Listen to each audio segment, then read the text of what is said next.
सगळ्यांनाच माहीत आहे की डायबिटीस किंवा मधुमेह याच्यामुळं हृदयरोगाचं प्रमाण हे वाढतं. आज तर हे फार मोठ्या प्रकारच्या स्टडींमुळं प्रूव्ह झालेलं आहे की डायबिटीस म्हणजे कार्डिओव्हास्क्युलर इक्विव्हॅलंट, म्हणजे जसा हृदयरोग आहे तसाच डायबिटीस आहे असं म्हणलं जातं.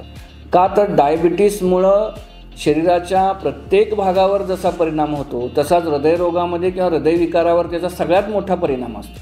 तर ज्यांच्या शरीरामध्ये हायपरग्लायसेमिया असतो, शुगर जास्त प्रमाणामध्ये असते, अशा सगळ्या लोकांना जवळजवळ 50 ते 60% लोकांना ही हार्ट डिसीज किंवा हार्ट अटॅक होण्याचं प्रमाण हे नक्की असतं आणि ते वाढलेलं असतं. त्यामुळे हृदयविकार होऊ नये याच्यासाठी त्याचा जो प्रीरिक्विजिट आहे तो डायबिटीस, त्याच्यावर कंट्रोल करणं अतिशय गरजेचं आहे.